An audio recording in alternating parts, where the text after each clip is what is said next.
Good morning YouTube, we are on day 37 and the start of the stud work for the walls, windows, doors, etc, etc. So I'll turn you around and show you what I'm going to do.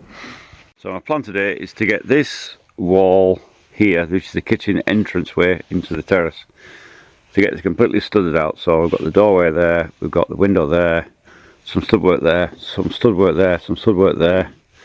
So this third of the house I would like to get finished. I'm not sure if I'll get it all done, because there's actually 1, 2, 3 windows in here, so, and corners as well. I'm not sure how much timber I've got, so, but anyway, let's get on with it. So my first job this morning is to get this doorway done. That's my first plan, and it's an outside wall, so between each layer of timber has to have a layer of insulation, otherwise you get drafts through there. So first job is to get the insulation on this wall.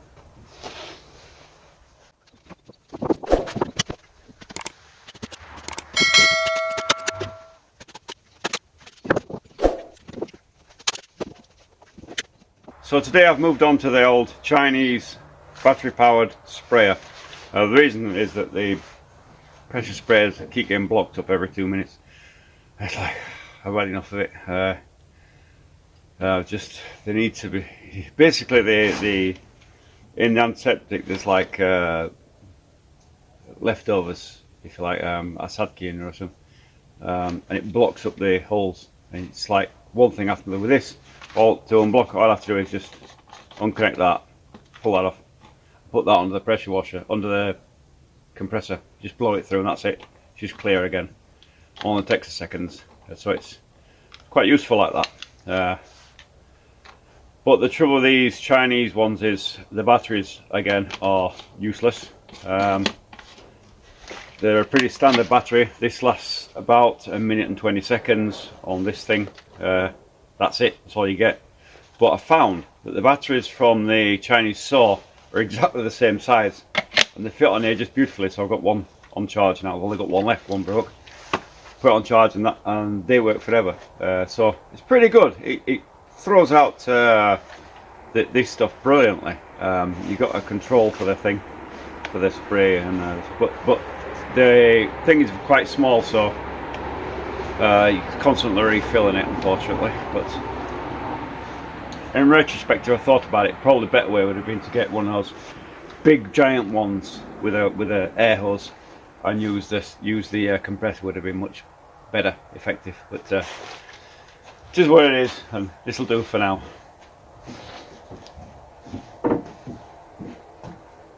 As ever, I spray this as well.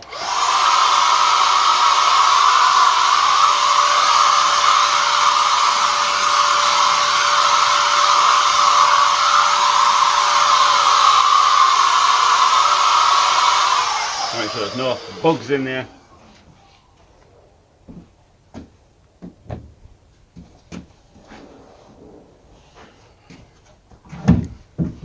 I've only sprayed one side, then I put it up, and then I spray the other side when it's in position.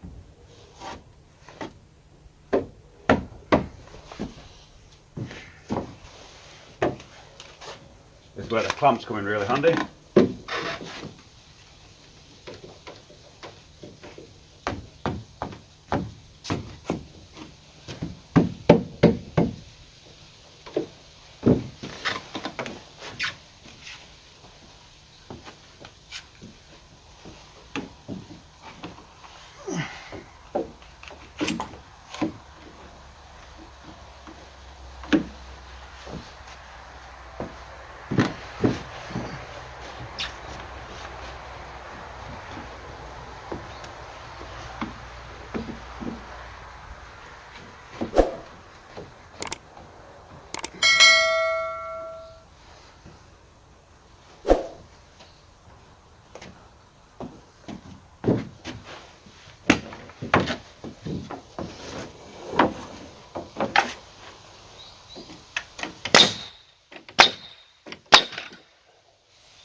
This is the last of this batch of nails, which means that when these are finished, that takes us up to 12,000 nails used so far.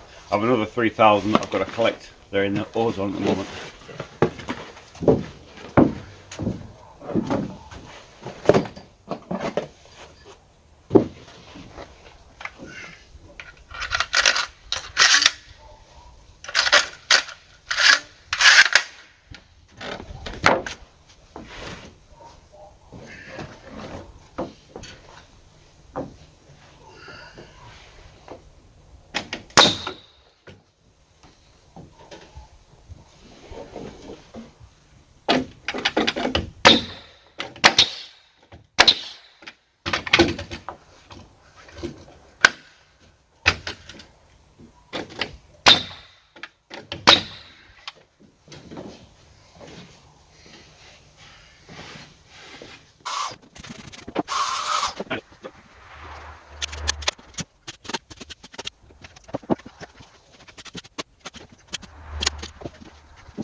I just wanted to show you, there was an accidental firing of one a minute ago, and I want to show you exactly how dangerous these things can be if you're not careful.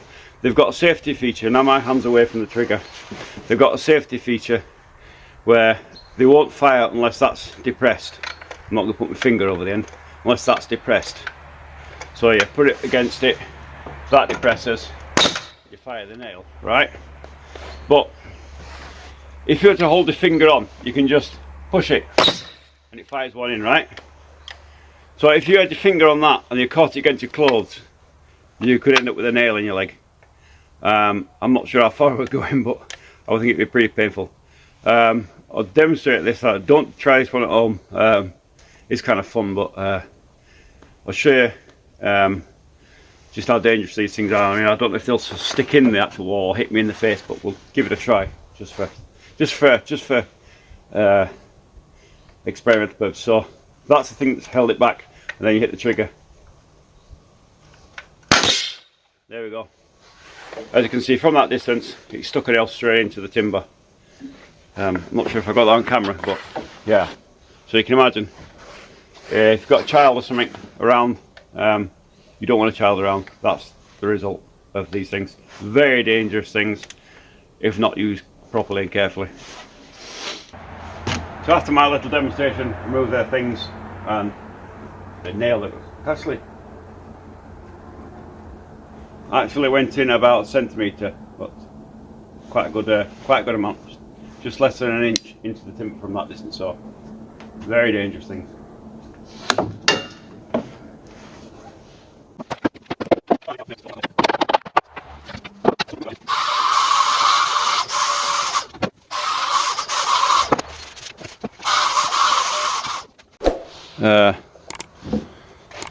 This doorway would have been much easier if I'd have built it on the floor and then raised the wall like I did over there, but the size of the wall, I'm on my own, getting very heavy, so didn't do that. So now I've got to sort of mess around a bit and get it in.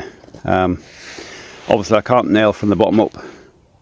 On those ones it's fine, nail across. These ones I can't, so I'm going to have to put a piece at the bottom there, an extra piece in that I can nail to, which means an extra piece of insulation as well. So do that now.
Good morning, YouTubers. So last night it started to rain. I didn't get a chance to film the end of what I was doing. Sort of grabbed everything, covered it up and ran for it. But it's dried up again now, so back on with it. So I'll turn you around and show you what I've done and what I'm planning to do today. Was the window finished, and started working away down the wall there with the stud-work. So now it's on with this window here and this stud-work here. That's completed. That was already completed. And probably I'm going to go down that wall there to there and that wall there, and that'll be this third once that bit's done. Oh sorry, no, I'm lying, aren't I? There's a window to go in there, but once I've got that done, that's 1/3 of the place done. So hopefully get at least that window in today.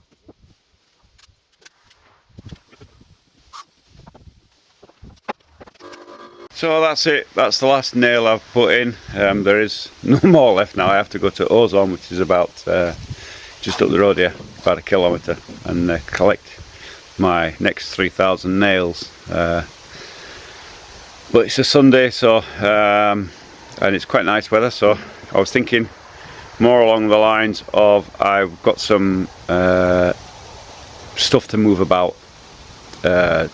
It's like material down here, material over there that needs to be moved inside, stacked up and sealed up, ready for the winter. So my plan is to do that today, and then tomorrow morning I'll go and collect the nails and then continue on with what I'm doing. So until tomorrow, see you again. Good afternoon, YouTube. So it's afternoon time on day whatever it is now. I'll put the date in the bottom and a little title. And we have decided that the weather is just too good at the moment to go back to St. Petersburg and pack up for the winter. So it's just very warm and dry and perfect weather for this. So the decision that we've made is that we've ordered 2 more cube, we're getting a bit more actually, a bit more than just over 2 cube of timber. It's not fresh cut, it is dry, I believe, but nearly always sawmills lie their arses off to you, and they say it's dry and it's really wet, and so you really don't know what's going to arrive. I mean, they can show you, you can go down to the timber yard and say, what, this timber here, unless you see it being loaded, you could end up with anything. So it's a case of wait and see. But even so, it doesn't really matter for the next part of this construction. The next part of this construction is, well, obviously I'm doing still on the stud work. There's a lot of stud work to be done still, but this timber, really the idea of it is for the top plate, or the Verkhnya Obvязка. And I'll take you here and turn you around and show you what I mean. This is the frame of the house here, and you can see now, as you can see, the walls, follow my finger, the walls go up, and then you've got the frame. So you've got, each frame is a square, or one big square if you like, if you were doing it in one piece. So so you've got the Nizhny Obvязка, which is the bottom plate if you like, or the sill, I suppose you'd call it, at the bottom of there. And then you've got the floor, then you've got the wall. Well, on the top here goes exactly the same, basically, is a top plate. So, or Verkhnya Obvязка, top Obvязка, top platform, and that goes on top of there, where my finger is now. There's two layers to go on there, 150 by 50, and then once that's on, then another piece of timber goes on, but it goes on this way on, if you can imagine. These 2 layers go on like this, and the next layer goes on like that, and they go on the top there, and then ceiling joists go across there. Now there's no second story here, but even so, there's still going to be ceiling joists where the insulation is going to be. Not where the big window is, but around the rest of the house, so kind of a U shape around the house. So that's what this timber is intended for. So I'm hoping that it's dry. If it is dry, it means I can use it straight away. If not, then it's a case of spraying it and using it anyway, because it will dry up there very quickly, and then coming back. But it's going to have the old insulation in everywhere, and I mean everywhere. It's going to be really sealed up tight. That is a classic place for cold to come in, under the floors and the top of the ceiling, so it's got to be really, really done well. So that's the plan, to get all that done, and probably do it a bit at a time. Do a bit of the stud work and a bit of that as well at the same time. Kind of, there's quite a detailed plan of how it goes, and I might insert a plan of the top plate into the video at the bottom here somewhere, so keep an eye out for that. I'll show you how the top plate is laid out. And so anyway, waiting for the timber to arrive, so I'll try and catch it on video when it does arrive.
So that's it, we're done for today. That's almost 2.5 cube of timber.